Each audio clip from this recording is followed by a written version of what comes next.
keep your calls clear. Support so smooth, your clients cheer. Smart tech powering your team all day. MyCallCloud, the cloud call away. Welcome to the MyCallCloud Podcast. And today we have Peter Holcomb again on the podcast for the second time, which I'm thrilled to have because we have tons of shit that has transpired since we spoke last. And it's been 7 weeks, maybe. Oh, right? man. It was late December you were in, Yep. or early January, one of the two. Yep. We could look up the timestamp on the recording, but there's been so much movement on this OpenClaw AI. I heard you talking to a prospect, customer, friend, people about it 5 minutes ago. Anybody in the space is going to want to know about OpenClaw. Yes. MoltBot. Yes. Whatever it was named before. It was ClaudeBot at first, then MoltBot, then OpenClaw. I don't know if you watched that podcast with Moonshots and how they talked about how the renaming convention was going and how he tried to get the domains and the social and the crypto. Some group in the crypto community was hacking, getting his domains before he was able to get them. And so like he had to narrow down his channel of trusted advisors as he was working with on the code base. Just wild. A crazy turn of events, even for that gentleman. I mean, Peter, right? Peter Steinberger? Yes. Yeah. Yeah. As you mentioned, ClaudeBot, MoltBot, OpenClaw had some naming rights issues with Anthropic Claude. So just all kinds of wacky stuff going on. But that guy now has been recently acquired. Yeah. And is, starting with OpenAI. They bought him. Well, they didn't buy him, but yeah, they're employing him. I mean, it was an acquihire of just the talent, and then obviously the software and the tool itself too. But it's just wild, the turn of events for this thing. And it was only released I think in November or December, right? Mm-hmm. So in such a short amount of time, he's done. It's not even 90 days yet. Yeah. Not even. Yeah. 90 days. He's been, whatever the GitHub is now, we could probably look it up and find out what the downloads were. He has been hired by OpenAI, released it, and in 90 days, before 90 days, hired by OpenAI, has caused all sorts of interesting conversations to occur. Like you were telling your conference call, this tool drives the laptop. It drives the environment. Yes. Right? Yes. And it is widely open.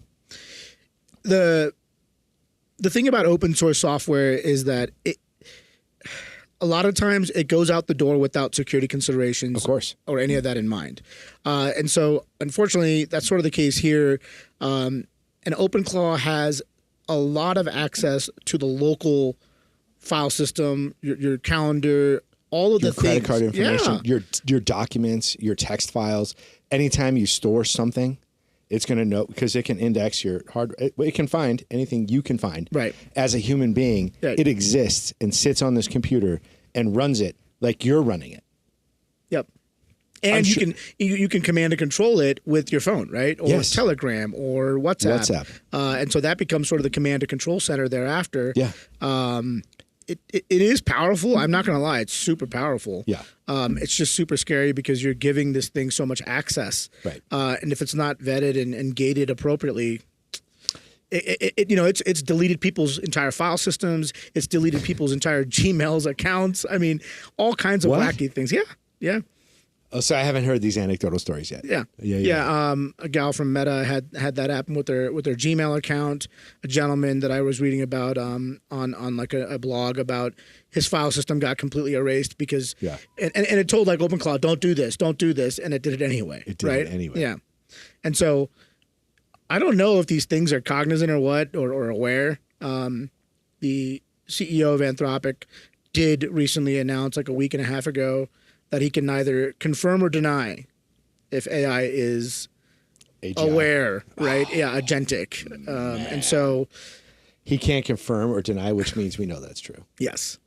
And people are like, oh, well, it's not AGI. And like, we're not saying it's AGI. We're saying that it's getting to that point because it can reason and think and be more aware. Yeah. So that is a bit concerning because it only gets smarter, I think, from this point on. And as we continue to train it and do things like that, then it's going to be more aware, potentially more cognizant.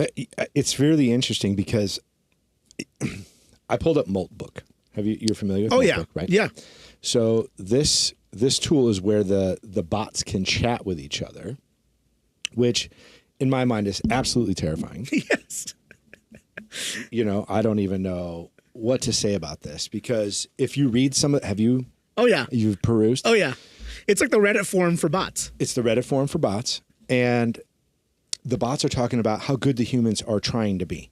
Oh, our poor humans. How good they're trying to exist on the planet. It's wild. I mean, listen. There's already 12 million comments on this. My goodness. Page. This has been launched. He didn't even launch this in November. This was in December. Yeah. There's 2,847,222 AI agents. And if I refresh, I bet you it goes up. I bet you it does. Or it doesn't. Maybe. Oh, no, not yet. But it's probably not a real-time stat, right? That's probably stored in the database and logged daily. Well, you're kind of going into this like dead internet theory. Yeah. Which is that it's all just bots. Right. We're kind of entering into that phase now, aren't we? Yeah. Additionally, there was a stat that I heard last year that there are more non-human identities on the internet than human identities on the internet. Get out of here. So, where did you hear that from? I don't know. I was at Black Hat and I was talking to people and they were been saying something like that. And so, maybe it's a talking point or whatever, but I wouldn't put it past them. Yeah. When you think about service accounts and agents now and other sort of identities that are not specifically correlated back to a human identity, well, then this thing might be kind of accurate. So, but at some point, I do see that there are going to be probably more machines, aka agents. Absolutely. And then they are all having API access and identities that are. Agent A is going to be talking to Agent B and thing and that. So I've coined this term, and I think I've talked to you about it before. It's the race to do nothing. Yes. Right? Because that's what we're doing. Yes. All these bots are going to do everything for us, including schedule our haircuts, our airfare. Right? They're going to take care of all of it. You're just going to say, I need a thing, or I need to do something. It's going to go, I booked you a thing. Just go there. Yes. Right? Yes. And hell, dude, you might be able to just have it pay for you too, Yeah. Oh, and make the money so I don't have to pay for my haircut. Yes. Right. Figure out some sort of contract gig that you can get on Facebook or Fiverr, and then do the thing and make the money and then pay for my haircut.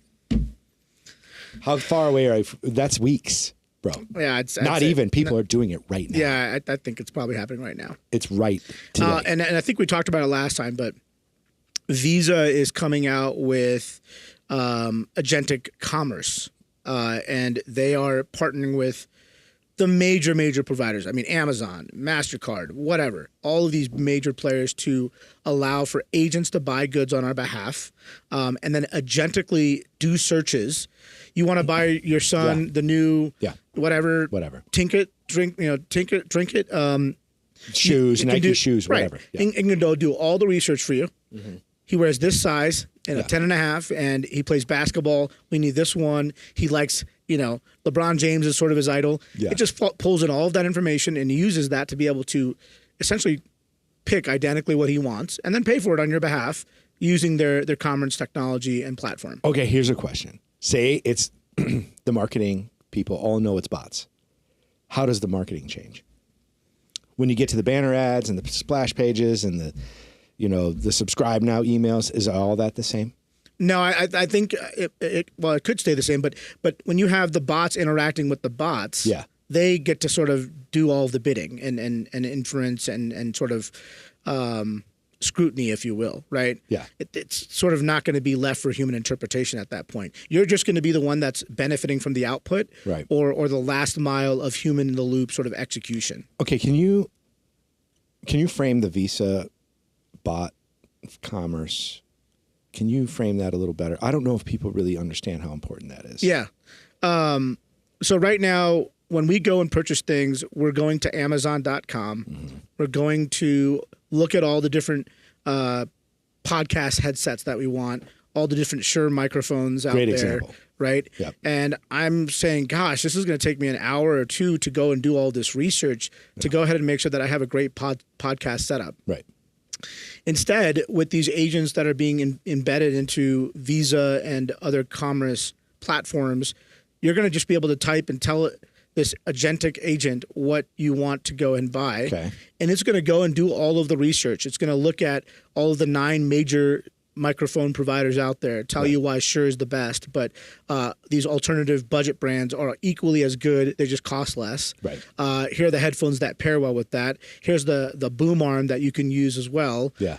All of that research that would have taken you potentially hours is now going to take you potentially minutes because you have this agent that's doing it autonomously for you. Right. Secondarily, just like you already have your credit card saved in Amazon to purchase goods, these agents are going to have the credit card information or the NFC payment information embedded within it to be able to make that transaction happen. So Visa has come out with what's called Trust Access Protocols, I believe what it is, that simulates all of this stuff, right? Yeah. And that is basically the railways to be able to buy these goods securely. So it's actually going to be a different credit card processing transaction that the bots use specifically into the financial institutions. They're going to still use human credit cards, the regular ones we have, Yeah. but they're trying to actually move to the digital currency. This is where the e-currency stuff actually makes a lot more sense. Okay. And so then you would have not fiat currency, but you'd have, Bitcoin or whatever that has been converted. I have a friend of mine that's doing this right now with XDK. Okay. He pays me an XDK, it converts into USD, Yep. and then that's how I get paid for my invoices and stuff. Really? Yes. And Is this the first one for you? which one? Is this the first customer that's paid with some sort of crypto? Oh, 100%. Yeah. Yeah. And it's okay. So it's 2026, first customer, crypto. Did anybody ask you about it before? No. First one. Yes. Okay. And this guy, he's petroleum engineer, went to CS, School of Mines. School of Mines. Smart dude. Brilliant. It's one of the best engineering schools in the country. Yeah. But sharp dude and knows how to interact with the digital ledger and cryptocurrency. So if you think about it, why wouldn't it make sense to have these agentic systems run on that type of digital currency rather than fiat currency that we've been using for the last 100 years of commerce? What are you talking about? Right. Fiat currency? I don't understand. Yeah. Things we just print? Yeah. Over and over again? The FDA Reserve wouldn't do that, man. Never. Never. Not during COVID. Oh, my goodness. Never. So, dude, I'm excited. It's crazy how fast this is moving. I know you're excited, and you're already tinkering with ClawBot. I loved when getting your text messages. Yeah. And you're like, dude, you got to look at this. I was like, yeah, this is awesome. Yeah. No, I mean, I have done nothing with it other than connect it to WhatsApp, get it to talk to me back and forth in a little bit of a chat fashion. We actually decided on a name. Okay.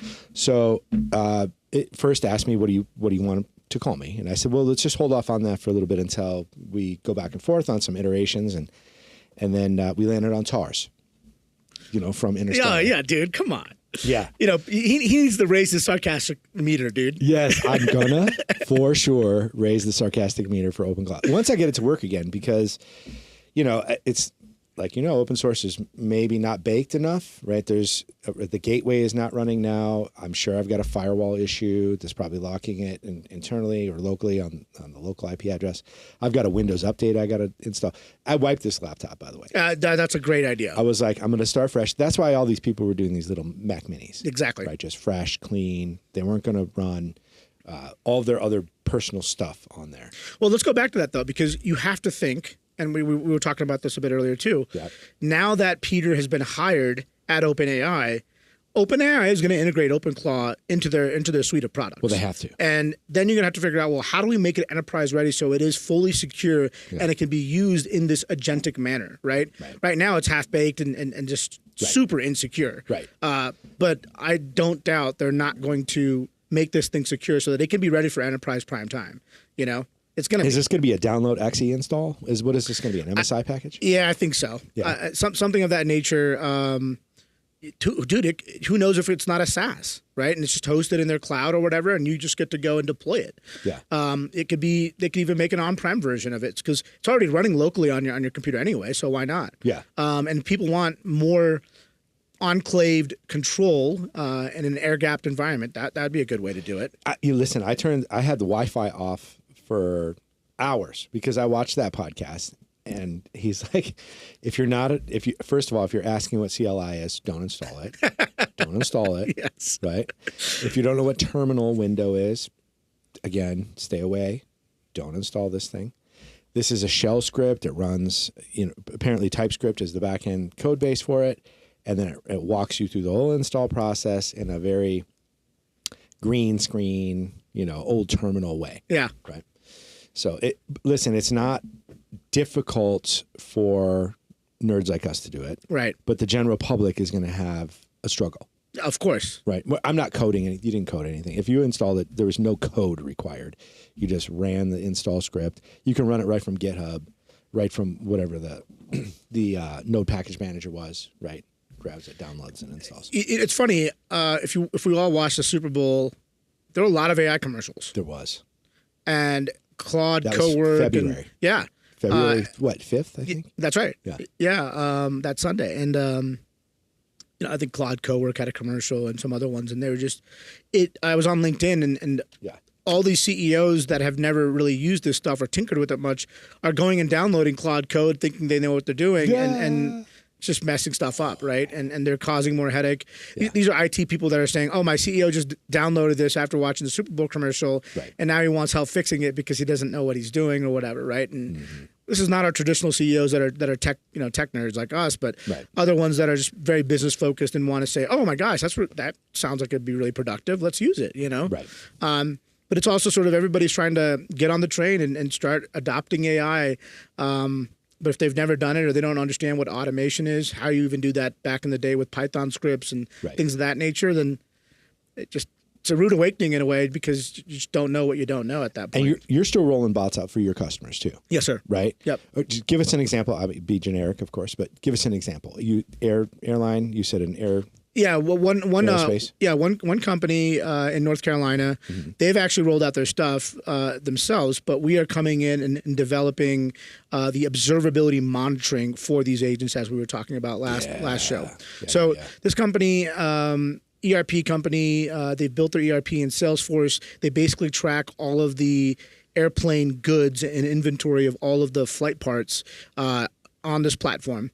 Then Salesforce? Yes. They use Salesforce for inventory management? It's an ERP that's built on top of Salesforce. ERP. On top? Yep. And so then they're building agents using Azure microservices to do customer service, billing recognition, or reconciliation and text. things like. This is all text. Yes. Right, not voice yet. This is all text. This is not voice. Okay. That's correct. Right. Yep. And so they're using actual Azure functions or microservices to do this. It's not like low code, no code stuff. This is real programmatically built stuff. And so I honestly said they're one of our slickest customers in terms of just how cutting edge and ahead of the curve they are. Yeah. It's been an amazing project because they want help to be able to implement Azure Application Insights, which is the application performance monitoring for all of the logs, traces, and metrics. Right. And then they want to be able to implement Azure Sentinel for security information event monitoring for all of the security alerts and anything that hits the fan, latencies, resource limits constraints, rate limiting, all of this stuff. And they're using OpenAI's Azure model, and so they're burning tokens and spending a lot of money, but they're already profitable with this product that they're building. What? Yeah, I can't give away the name, but it's something intelligence is what it's called, and so they're already making money with these agents that are running on top of their ERP system. Is there going to be like one person working at that company in 5 years or something? Yeah, I don't know. I think even as we go more in the agentic future, you're going to have AI orchestrators. Yeah. AI managers, right? AI governance leaders. These are going to be the new jobs. Everything's going to have an AI essentially in front of it. We're just going to use the same structure for AI? Of course. Yeah. I think so, more or less. I mean, that's sort of how technology is, Yeah. If you look at the cloud wave that happened, we're kind of moving in that same pattern, except this is just so different and new. Another example I can give you that I think you may have overheard me talking about was we have a customer in Florida. They are a podiatry network, and the doctor wants us to help build an AI concierge / receptionist agent. Yeah. And so they get 1,000 phone calls in a month, and these are overflow calls at night and stuff, right? Sure, of course. They need to reschedule their appointment.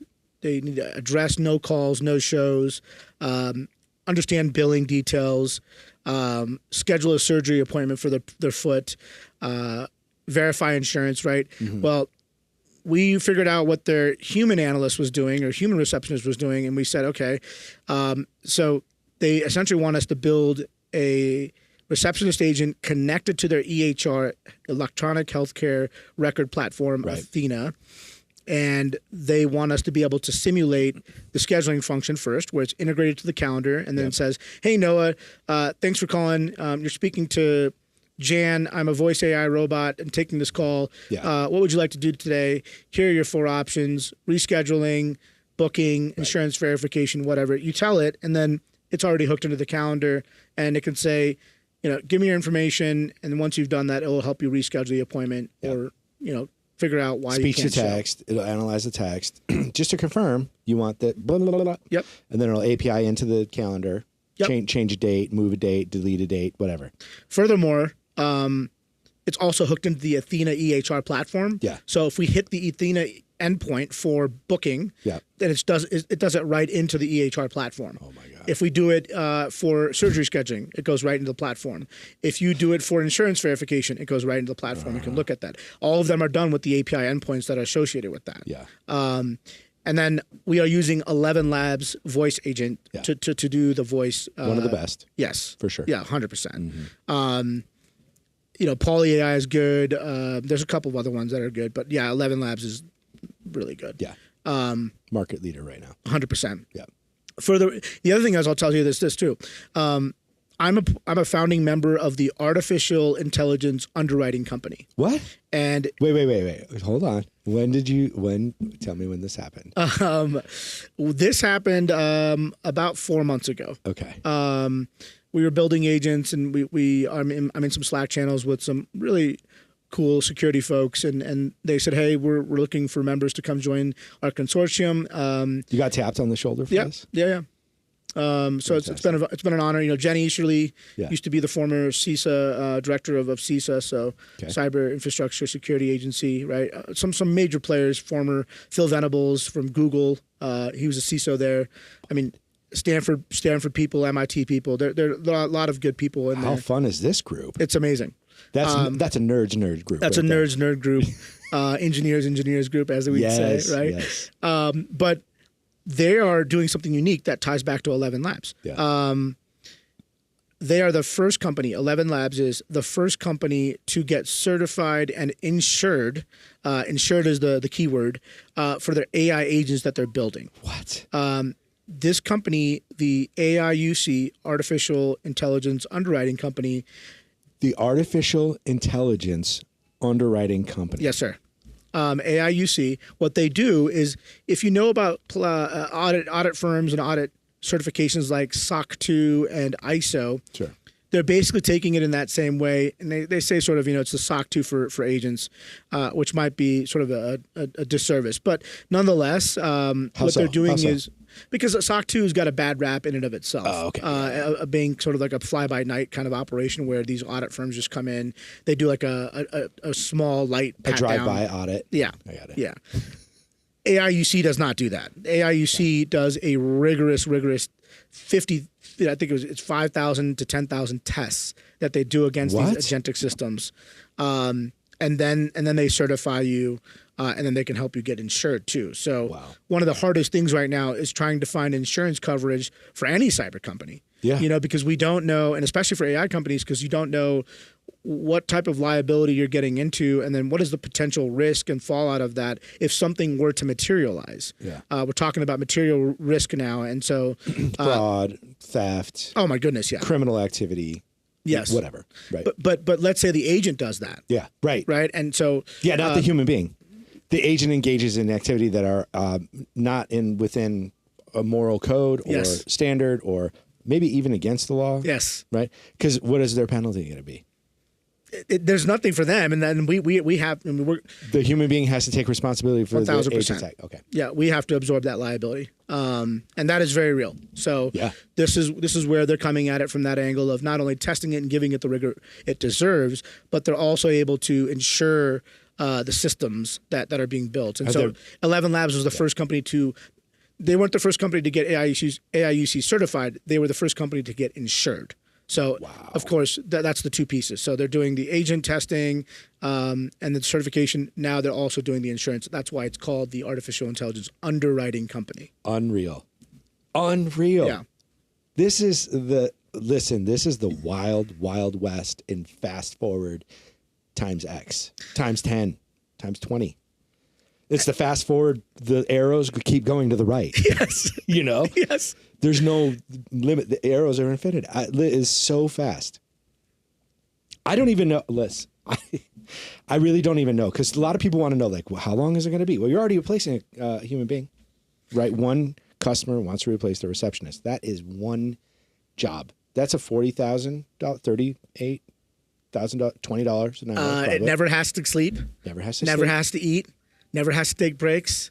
You're going to run it for $2 an hour, probably. $3, maybe. Yeah. Whatever. I don't want this doom and gloom, but the stuff is here. It's here. And I'm not kidding you, man. The doctor literally told us we want to replace headcount. Right? I mean, that was the doctor said. The doctor said we want to figure out how we can alleviate overflow headcount or replace it with a voice agent that is doing receptionist functionality. So, if you think about them, then there's this sort of trickle down effect that happens to every CEO. Listen, it's not doom and gloom, but like, people just got to realize that it's here. It's here. It's here. People getting replaced today, right now. And I would say it's honestly the remedial, mundane task stuff that the rinse and repeat over and over and over again. The things that can be repeated and coded for repetition are the things that are going to get replaced. Right. Like rescheduling an appointment. That's pretty repetitive. It might have 5 or 10 steps to it, but it's pretty a logical flow, right? Step 1, step 2, step 3. You're rescheduled. Thank you. We'll send you a text. Would you like a text message? Yeah, I'd like one. Would you like Uber to pick you up on? It could very well do that if you give it system access. I wouldn't know why it couldn't do that. API hook into Uber. Would you like to use your credit card number, or would you like the doctor to bill you a 20% markup? I mean, it might not even have to ask you. It might just say, your Uber schedule. Yeah, exactly. Your Uber's here. You ready for your doctor appointment? We'll see you in 20 minutes. Exactly. Oh my God, it is so wild. I don't even really know where to go with it, because people want to know where to go, but where do you, like, what's the next step? What does the next month look like? Can you even give us a more new idea? models are coming out. I think the agentic push continues to happen with just making the stuff more fully autonomous. I can tell you, OpenClaw really opened a can of worms with regard to how these systems are going to be operating in the future. Yeah. And I would say it's setting precedents for what it's going to look like. Right.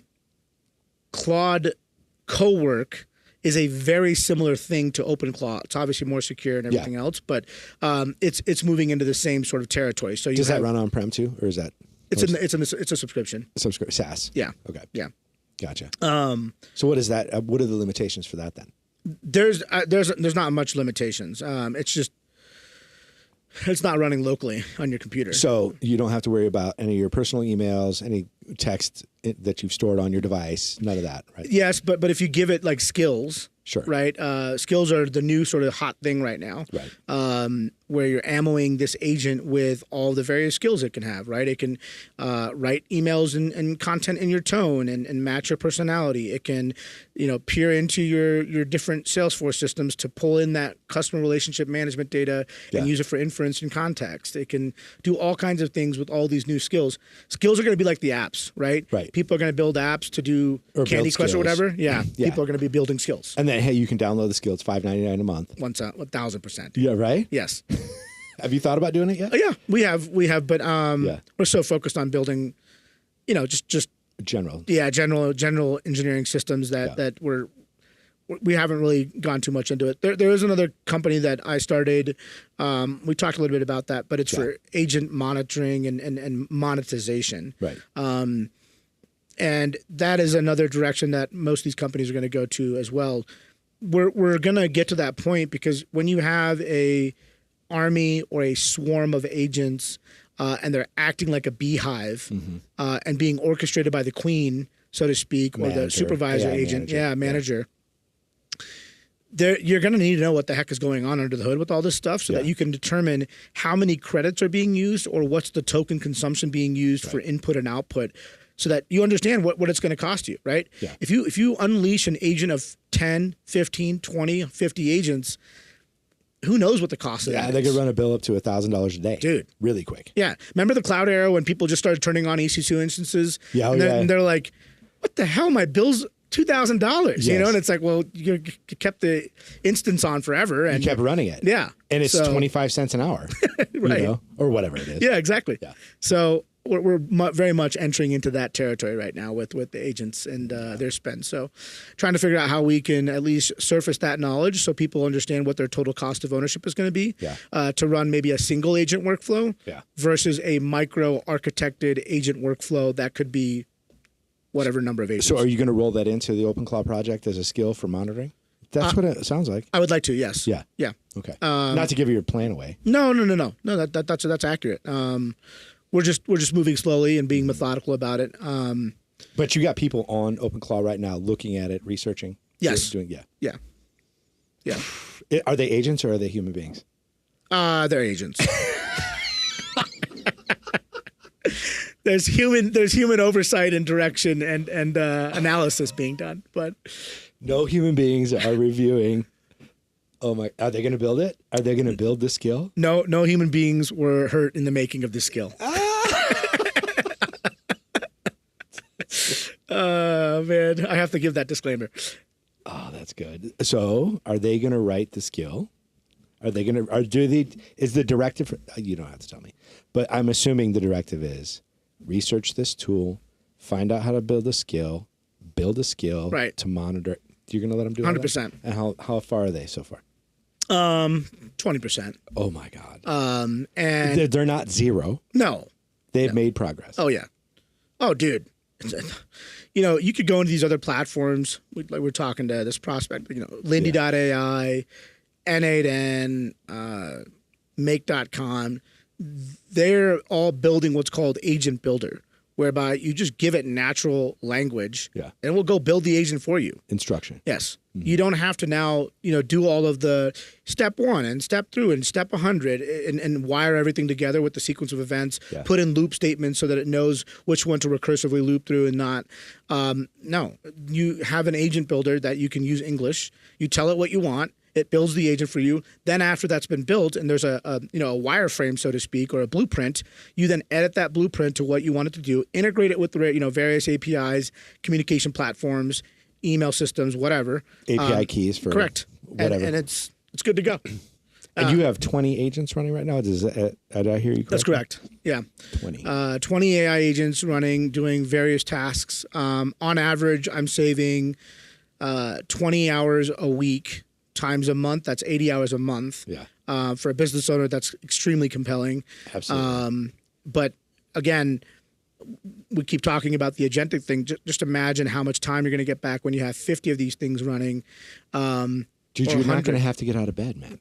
Yeah. I mean, and then maybe the meta glasses will just say, "Hey, Peter, you have a real thing you have to do in life.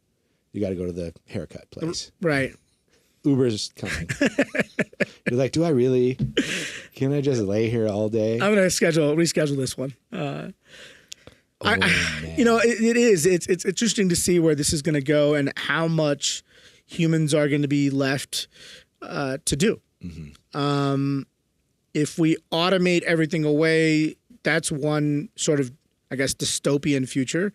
But also, I have been all about augmentation and allowing us to free up our time so that we can do more strategical work, but also give us time to go do the things that we like doing. Right. It's just how do we do that balance? How do we get to a balance that's effective for everyone?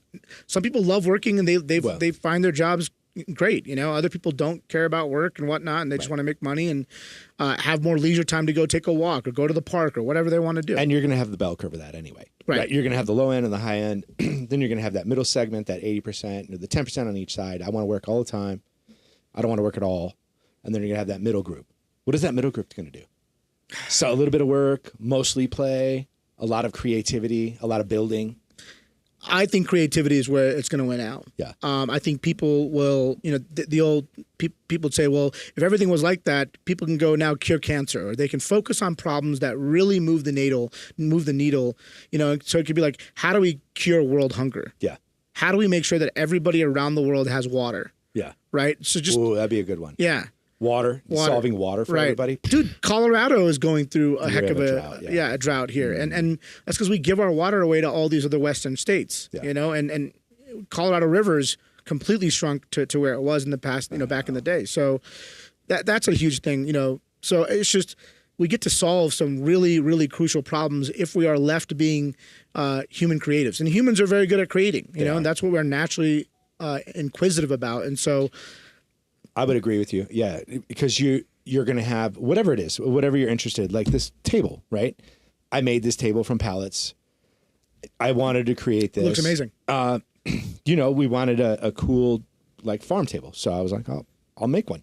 Or you could go spend $6,500 and buy a farm table. Right. You know? Right. And I'm like, I think I can make this. And I cut it, brought it to a sawmill. They chopped these gigantic beams in thirds, planed them, screwed it all together. Not a lick of glue in this entire thing, right? I honestly thought you bought this.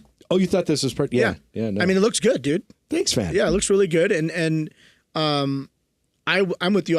When I built my stand-up desk at home, all I bought was the motorized, lifter. Oh, no shit. And then went to Home Depot and bought 2 butcher blocks. Yeah. For the countertops. Right. Yeah. Like you'd put it in the kitchen. Right? Yep. About a 4-foot one and a 6-foot one. It's an L-shaped desk, and so I stained it. I did all of it, you know. And there was the same thing, like just like this project. But that was I really enjoyed doing that though, because that was us being creative, right? And saying, you know what, I could go buy a $500, you know, stand-up desk or whatever. Yeah. I could just build it for half that price, if not less. And do exactly what you wanted to do to solve the solution. Yes. Right? Yes. Solve the problem with the solution you wanted. So it was the same thing. It was the same thing. So I built this thing, and it ended up being a podcast table, which is fantastic. It actually is Eastern European pine. This pine is from Asia. Wow. Right? So Vestas windmills would use these pallets, these gigantic pallets for their motors and their blades and whatever, and their shipping. Yeah. All that stuff. Mostly their motors and, you know, their the windings and their gears and all that stuff, all that hardware gets shipped on gigantic pallets. And this wood ended up in a fire, like a fire chopped place. Okay. Where they were just going to cut it up and sell it for firewood. Wow. So I got it for $1 a linear foot. Wow, that's a good price. $1 a linear foot. This is what I got this table for. Oh my goodness! So I think I built this whole thing for about $400, maybe. Yeah, dude, I love the podcast setup, man. Yeah, you've done a good job. This is just so well done. It's fun. It is fun. The lighting is nice now. I think we got this pretty dialed in. It's bright. The sound is fantastic. Yeah, I know. I know it's great. I've been listening to a lot of your podcasts too, dude. Yeah, yeah. I mean, you know, smash the like button, man. Smash it, smash that bots, smash that like button. We're on the edge of selling phone numbers to bots. Like I don't know, it might even the bots are going to keep coming out. We're going to sell phone numbers to bots. That's what we're going to end up doing. We're not going to take crypto, but we're going to take somebody's natural USD from their credit card company or whatever. Yeah, and then they're going to have a $10 a month phone number, and the bots can call their owner instead of WhatsApp them, dude, or whatever. 11 Labs, like all these other companies. Lindy AI has this too, right? They have the voice agent and they assign you a number, right? Yeah, that belongs to the voice agent. Exactly. Right. So you can call the voice agent and say, "Hey, I need the blah blah blah." Yes. You don't even have to text them anymore. You can just call them. And just call them. This is what I need, and then they're going to confirm the speech to text. This is what you meant. Yeah, that's correct. Proceed. Right. And honestly, dude, I was listening to some of these new ones that they're coming out with. They just got another massive round of funding. but gosh, they are Lindy, which one? 11 Labs. 11 Labs. Yeah, their new models are just super compelling in terms of the stutters, the ums, the inflections in the voice. You can't tell. You can't tell. You can't tell. It's hardly noticeable, Yeah. right? And they've been saying that when these agents come on the phone and they announce that they're an AI agent, Yeah. because they sound so human, the humans are actually they're more of the time okay with just letting them continue the conversation. No worries. Yes. Proceed. Right. So we've got an AI company coming next week. Nice. Phonely AI. And their voice is excellent as well. So it'd be interesting because I did a little bit of work with them in July. So it's been about 8-9 months. I'd really like to see where they're at. And that's a really good point. Like, how are you guys thinking about this for your work and business? So obviously we drive the telecom. We drive volumes of calls in and out, right? So we're going to end up, I think what's really going to happen is there's two courses of action that are going to take place. Either we're going to SIP connect to a voice AI agent, okay, right? Yep. And then that's going to be the voice channel back and forth for whatever is required, either the customer or a call center rep or whatever that is. And that's going to handle whatever the call topics are, right? Whatever is required. Sure. And then it's going to send back the call to APIs to solve the call, didn't solve the call, transfer to human, whatever, right? All those things. Then and that's with the human being still in the call center, maybe, right? They can still take that. And then if this AI agent determines that it can't solve the problem or whatever, transfer to human or transfer to another AI agent. I just let them triage around round robin until one of those AI agents figures it out, right? That's amazing. Because that's where it's going to go. I mean, you're going to have AI agents that either do the fronting process or screening or ask the general questions to qualify. Let's give you an example. These timeshare people call me every month. Hey, come out to Vegas, come out to whatever, do a 2.5 whatever thing, and you get a free weekend in Vegas. I'm like, oh my God, please don't, just stop calling me, right? I'm not coming to Vegas for that. And if I am, I'm not coming for that purpose. Yes, exactly. Right? But the AI agents can essentially say, oh, do you make $50,000 a year? Are you married? Is your wife? Right? It'll pre-qualify all these people. If somebody has some interest, then it'll send it to an AI qualifier. Right. Right. Right. So as you're taking out certain human labor, like a receptionist, that repetitive qualification call, once somebody has said yes, and then you can get rid of the front end human, right? And eventually the front end human is going to be an AI agent anyway, and it's going to be all AI agents calling human beings, or maybe even other AI agents to solve things. Correct. I think it's going to be bot to bot at some point with that level of autonomy and interaction, and then. Look, I think they're all going to be humans for the need. It's just going to be less of them, right? Oh, in this call center, we used to have a staff of 10 or whatever. Yeah. It's like now we have 2. Right. And they're just basically supervising all of the agents and their delegated tasks and their actions, and then making sure that there's sort of a key performance indicator metric of how well are they performing, right? And then every week you're going to get a, executive dashboard of this is what's going on. And then eventually that's going to go to the AI manager. Right. And then there'll be no human beings at all. And then there'll be one human being, and the AI manager reports to that human being once a week, goes, here's where we're at. That's exactly right. Yeah. And then, I need you to pull this lever better or change direction here. And then the AI manager will tell all the other bots to do the things that they need to do. Yeah.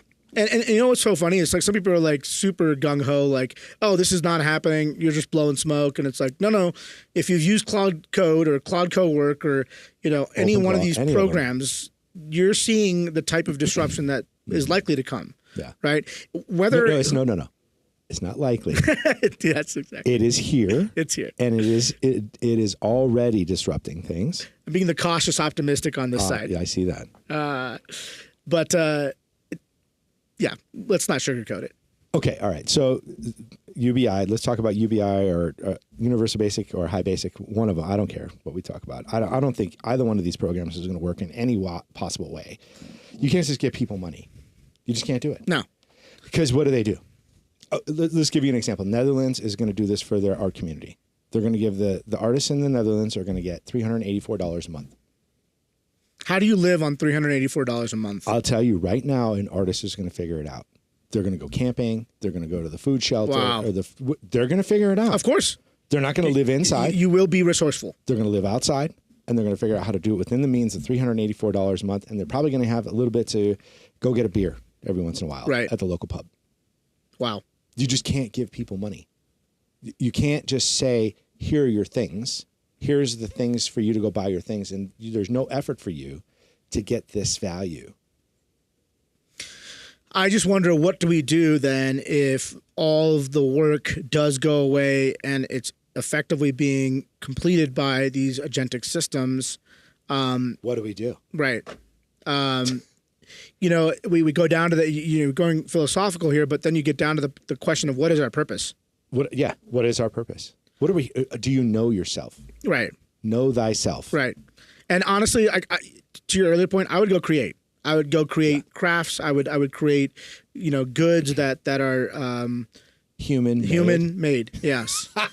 And it's not going to say made in China. It's going to say human made. And then I think you can use that stuff to barter with or whatever. Yeah. If money and stuff like this goes away, then is gold even valuable at that point? Because if you can't trade anything, you can't eat it. You can't consume gold. You're not going to trade it. If gold's value goes to zero, which seems very paradoxical right now that gold is above astronomically 5, doing well 5,000. right now. Yeah. Now, if they're trying to, if gold is required to for the labs, to build chips and all that makes sense. Of course, if there's a supply issue of gold, but I don't think that's the case. If money is no longer a thing for humans, and then all these tangible assets that we used to hinge money on hold value. Fiat currency was backed by gold. It's now backed by debt and credit. So if that's the case, then none of this has any value, right? And so then it's like, oh yeah, I have this gold bar. Let me get a sandwich. It's like, well, that gold bar doesn't mean anything to me. Yeah, we don't need the gold bar. Yeah, there's no value to the gold bar. So what do I do with the gold bar? And actually, nothing. I can't do anything. The only thing why it'd probably be good is you could smelt it and then make good electronics with it, right? So maybe potentially do that. Oh, that's hilarious. What kind of? Let's gold is one of the best conductors of electricity. Oh no, it's a great conductor. Yeah. It's the best. But let's just imagine for a second, you and I created a PCB board manufacturing company in the garage, right? And we're smelting gold from old RAM chips or something. And then we're like pouring it into the machine so it can etch or we're etching the board with acid or whatever, and then we're dipping it in gold. Dude, I don't know why my mind's going here, but I feel like it's like Star Wars and we're in Jakarta, and we're just barters. You know what I mean? Yes. Barters for hardware and stuff like that. I've got some oil. Can I trade it for some fur? Yes. Or a little bit of electricity charge. It's a sci-fi Oregon Trail. Did you ever see that movie Book of Eli? I have not. Oh, fantastic. It is Denzel Washington. He is in this apocalyptic time frame, and it is like this. He's wandering basically from the East Coast to the West Coast to deliver the Bible, okay? That he had to memorize with Braille because that was the only Bible left. They burned all of the Bibles. Wow. Okay? So most books were gone, right? Apocalyptic times. Nobody wants anybody to learn anything that's in charge or in power, right? Right. Keep them uneducated. Right. So anyway, he travels across the country, and he's got he's got oil from a cat, and he's got like these other things that are sort of valuable that people use for like lip gloss or whatever because it's dry and dusty and weird. But it was trade. It was trade. I've got this mouse. You can't use this. I've got this a battery here. Yeah. How much value does that have for you? Well, I mean, the contents inside that battery might be worth a lot. And maybe the electrical charge inside the battery for the 10 minutes you can run your old Walkman. Right. Or your podcast player. Exactly. Or your iPod. I think it's funny because, humans started out trading goods. They did. Are we going to end up trading back there? Yeah. Full circle? In 2050? I don't know. Is that Hell, long? 2030? I don't know. 2035? We're going to have nothing to do in a couple years. People were like, it's 3 to 7 years. I'm like, there's no way. As fast as the fast forward button is going, I'm like 2027. You probably will not have anything to do other than check in with your AI manager once a day. How's the business? How are we doing? How the leads? How the sales? How the prospects? What agents did you help this week? Yeah. What was the revenue? And then it's going to ask you, like, did you catch a fish? Or Did you? I actually like fishing a lot, so that's a good answer. That's a good question. Man. Yeah. Or did you pan for gold? Yeah. Did you go up to Clear Creek and pan for a little gold, find a little gold and catch a fish, and come back and trade? Oh man, I shake my head because I just don't know. Nobody really knows what the timeline is, but I think everybody's in agreement that by the end of this decade, even in 3.5, 4 years, things are going to look different. Very. How different that looks, I don't know. What's your take? Robots. Let's talk about robots a little. Yeah. So we did a podcast a couple weeks ago about Moonshots. Did this podcast with this robot builder in San Jose somewhere. Very good, great program. They had closed code and they got open code neural network robots. And the people that are putting the robots together, they have to know every time they turn that screw, they're closer to being out of a job. Yeah. Right? I'm assembling the next robot that's going to take my job. Right.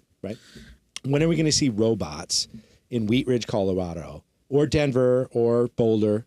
When are you going to see a robot on the street, bipedal, walking, carrying something for their administrator, their owner, whatever? Right. What's your take on that? I think maybe 3 to 5 years. 3 to 5. Okay. The Chinese released some robots that are very similar to what Elon Musk has called Optimus. Yeah.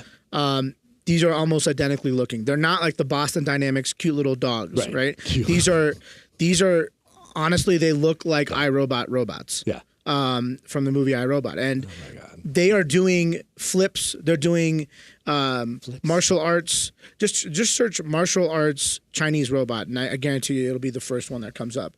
But what ends up happening is the level of dexterity these robots have is absolutely insane.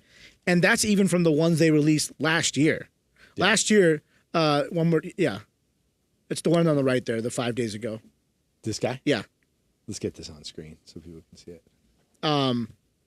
Last year, and they'd show you, here's the last year's version of it, here's this year's version of it. Last year, they looked like, toothpicks with small little legs, skinny little legs and whatever. Now this year, they look beefed up. They have all these motors and everything. But my gosh, the dexterity of these robots it's somewhat frightening, man. This is real. Yeah. That's all real. No.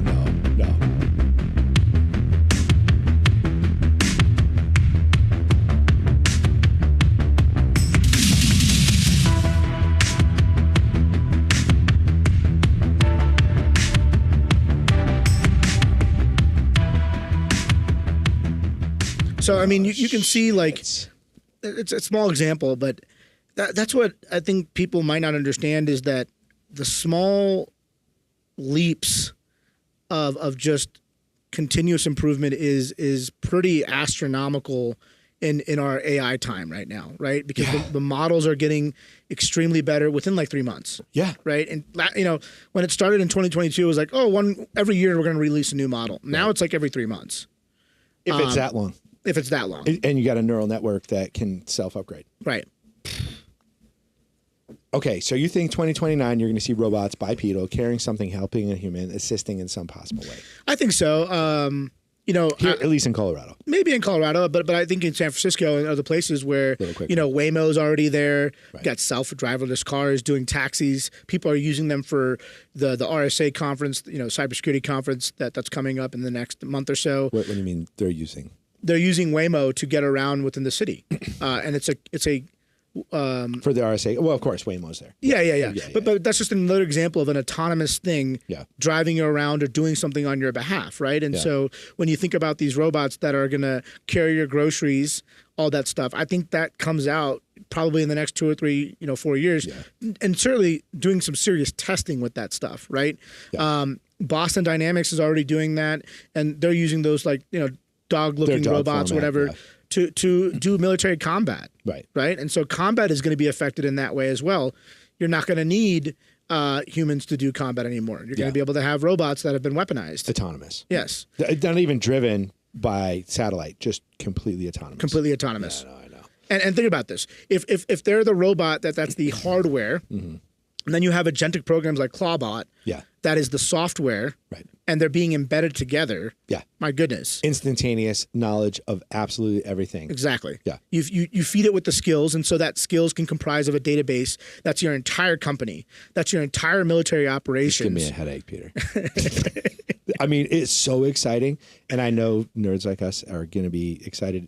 Just to talk about it because we are. But it's scary as fuck. It's so scary. I would be lying if I said I'm not scared. Yeah. I mean, is it keeping me up at night yet? No.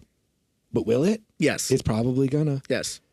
And not too far in the future. Man, and I worry about like your son and know. other family members I have. Just what are they going to do? What are they going to do? What does their future look like? How do they get impacted? Yeah. I'm just like, man, it's just interesting to see where this all goes. Because if we're taking jobs away with AI now, right? And those maybe they're low skill or just repetitive skill jobs. I'm not going to call them even low skill. But like rescheduling somebody's appointment, that's not a low skill job. To do it accurately and have a correct right. There's some cognizance that goes into that. Yes. That's not minimum wage, right? There's some.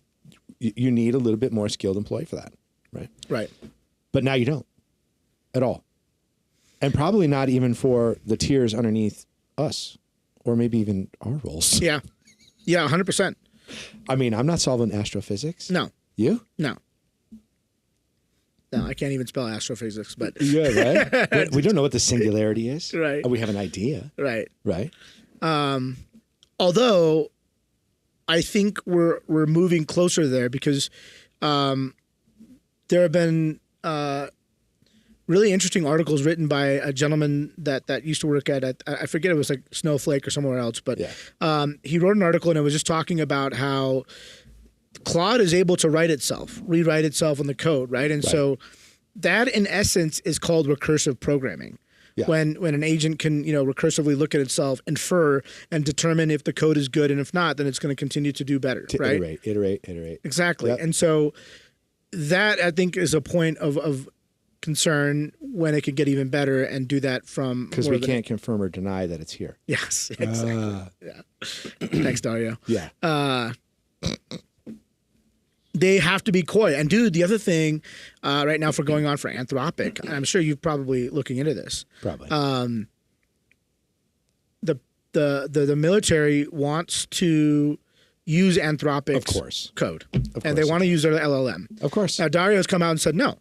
Yeah. Because they want to do and weaponize it, right? Of course. $200 million contract. And Peter Hegseth, Department of War guy, was like, dude, I'm going to give you an ultimatum.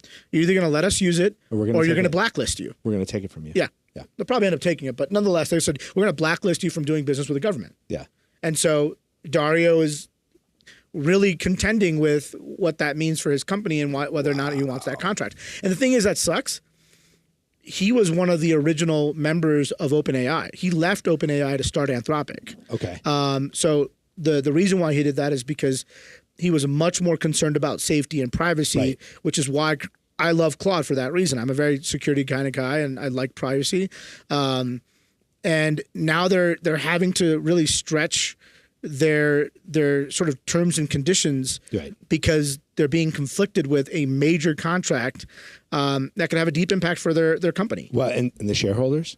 Exactly. Right. So is that negligence then? If you don't take a $200 million contract? They're not publicly traded. Okay. Not yet. Not yet. No, you're not. But you're right, though. The biggest shareholder is Amazon. Right. Amazon's put billions of dollars into them. And so they, Andy Jassy is the CEO of Amazon. He's probably like, take the contract. Take the contract.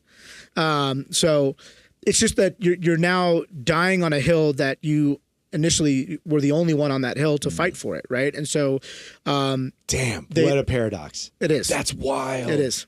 That coin is so weird on both. Oh, man, he's got to be so conflicted. Oh, dude, I couldn't imagine. And the thing is, there are a lot of people like us. You talk about being kept up at night. Yes. Right. Yes. And people like us. Go ahead. It's just people want privacy. Yeah. People want to have security, right? And so they want to use these tools that are doing these things the right way. Anthropic does that. But you have OpenAI that's just blitzing to get the stuff out of the market. Sam Altman doesn't give a shit, dude. Yeah. He's going to get it out. He's going to do whatever he needs to do to capitalize and make the money. Right. And that's because they're also in tremendous amount of debt to be able to pay all that back. Well, and they just talked about releasing their ad rev programs. Right? Exactly. Right. So they're going to start They're going to start marketing. Like Advertisements inside the LLM. I mean, I've heard the discussions related to bias on just that one point alone. Now, can you not provide it? Let's say a drug company wants to advertise on your platform, and you have bad information about that drug, right? Right. What was the thing for kids were taking? It was not aspirin or ibuprofen. It was Fentanyl? No. I said kids. Oh goodness. Oh man. Heaven forbid. Not them. That's a good. Tylenol. Stump one right there. Tylenol has a problem. Okay. Yeah. Right. There's a bad track record for Tylenol, and Tylenol wants to advertise. Now what do? You are going to do it because Tylenol is going to pay you a shit ton of money, and they're going to say you're going to put this ad in there. And we're going to give you $100 million, yeah. and you're gonna skirt the large language model output to say that please use caution or concern when consuming Tylenol, and not say Tylenol actually causes XYZ. Right. So they'll use very legally curated language to. This goes back to the thing we were talking about this earlier, man. People aren't going to know what's real. They're just going to have no idea.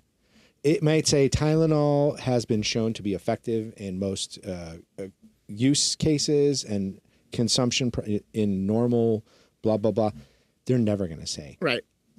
They're never going to say. They're going to be very coy about it for sure. They're going to be very coy. The language is going to be just enough to get through legal, but confusing enough for human beings not to understand. Which, let's be honest, that's how a lot of languages anyway. It kind of is, man. Like, did you read the fine print? Oh, you didn't? Okay, well, we got you. Did you read it all? Yeah, exactly. Was any reading done? Did you read it all? That's good. Did you read any bit of the terms and conditions? No, I actually just clicked the box and hit OK. It's 35 pages. Yeah, I know. We did it on purpose. Yeah. That's one thing I think we should change in our law structure is if we're going to have this legal front end, it needs to be one page. And it needs to be understandable, and it needs to be generalized. Now, if you want detailed terms and conditions, then you link, right? If you want to read the full thing, but here's the summary. Right. Right. And AI is going to be very good at that. It's going to be excellent at that. That's a really good use case, actually. Oh, I like that. Yeah. So, hey, on terms and conditions, summarize it. Yes. For the user. Yes.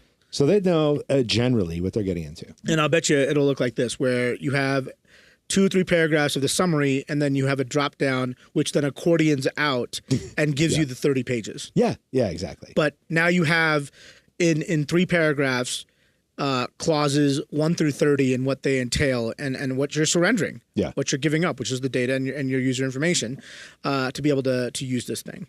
And then, of course, that's going to have a bias. What do we want to tell the human being? Exactly. Do we want to tell them that we're going to capture their data? No, not really. Or maybe.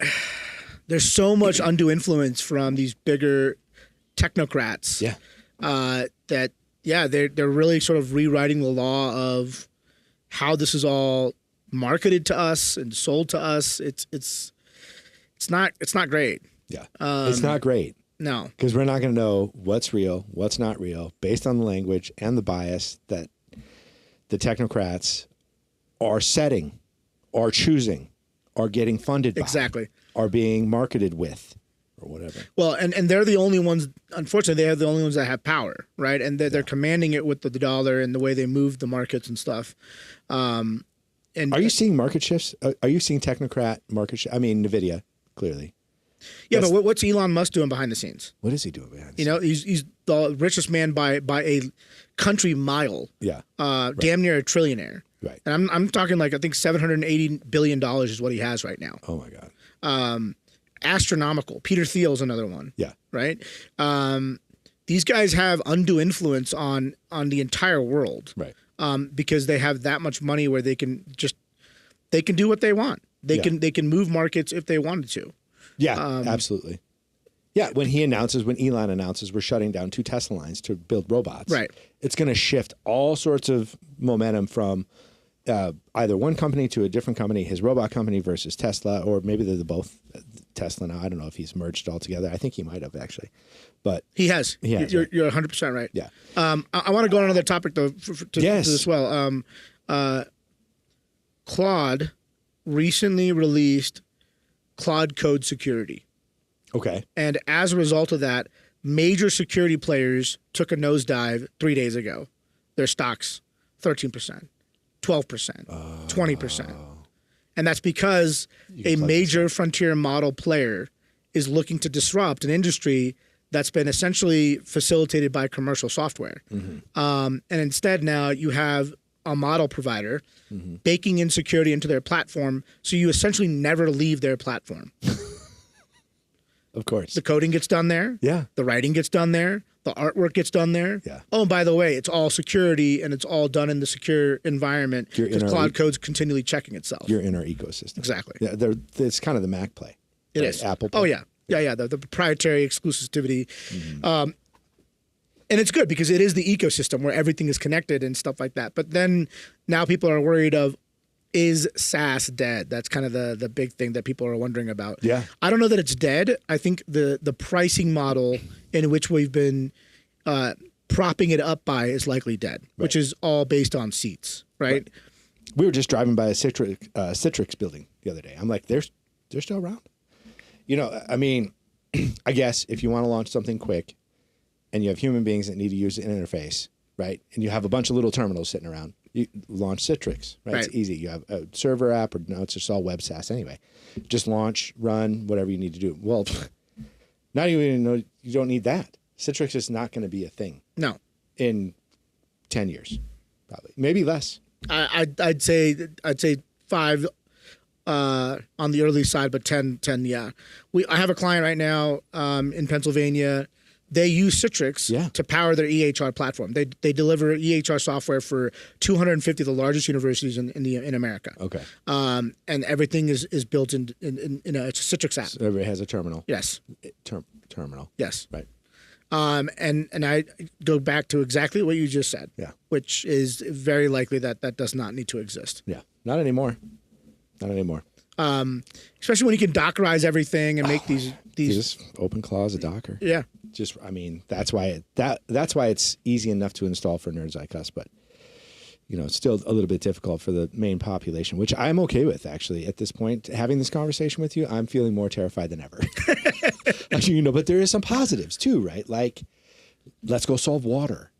Yes. Let's focus our energy on solving those things right. and using these tools, like you said, in an augmented way to help us figure that problem out. Right. Right. That's how it should be. And I think that we know the disruption is coming. We just don't know how fast it's going to come. Everybody can guess and think that it's going to be 1 year, 2 years, 5 years, who knows? Yeah. But everybody loves that guessing. Yeah. It's just do what you can with what you have, but make an effort to make this, you know, not about pure automation and right. you know, discontinuing of human work and all that. Make it about how do we work on ourselves more. Work on ourselves more, but we'll also work symbiotically with these machines we're creating. Yeah. You know, I look at Minority Report or iRobot. Oh, I wanted to pull that up. Minority Report was great too. Oh, dude, fantastic movie. Yeah. And Tom Cruise is the man. Absolutely. I look at iRobot and I think about that is likely a world we're going to go into. You know, you think about Will Smith driving the Audi or the Audi's driving him. That's happening. The car, you know, the robots, they're already out. We just saw an example of that. I mean, it's just a lot of this stuff that's coming out. And by the way, this robot movie, you know, I think it was set in 2035. No. Yeah. Really? I'm not kidding you. So just around the corner. So where are we right now, right? Yeah. We're 10 years away from that being the truth. I think that's pretty darn accurate. Damn. So was Hollywood foreshadowing something? Did they know? It sure seems like it. Yeah, it sure does. Yeah. It sure does.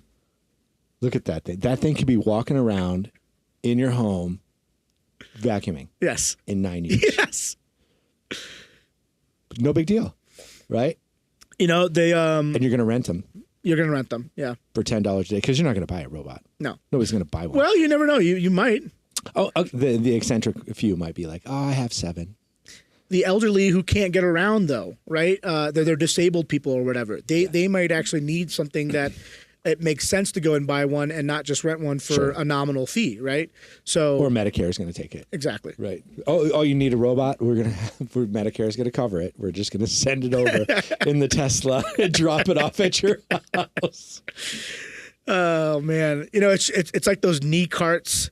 Or they get them all stipend. Yes. Now you get a robot stipend. The robot stipend. Yeah, you get enough to cover the rental cost. Yeah, dude. And some business people we're going to figure that out, right? Oh, it's covered under Medicare. And not your whole stipend. It just covers the whole thing. We'll just take all of it, though. Oh, my goodness. And then it's going to get self-repaired, right? They're going to have robot service centers, probably. Right. We're a little bit in the future here, but this is the positive side of it: the helping, the augmentation, the symbiosis, like you were saying.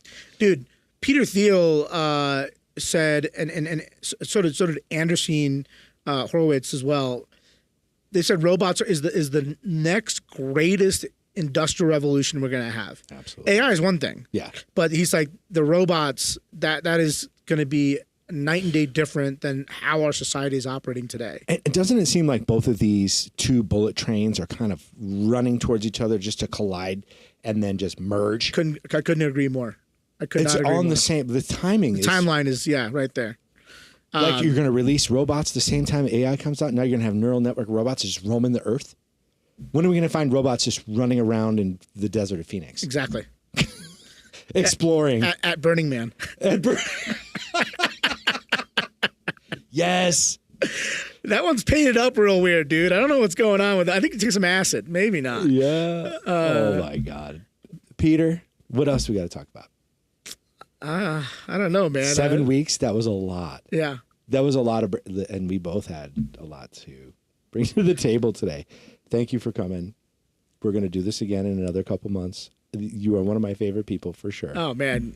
You're one of my favorite people, dude. This is fantastic. I'm glad you're just down the street. It makes it so nice. And you're plugged into all this stuff, and we're plugged into all the telecom stuff, so we can share that information with everybody in the world that may need to know about this information. Dude, I love listening to your pods. I like and smash the subscribe button every single time I see you. I love when Raymond's here, too, because Raymond always has a great perspective as well.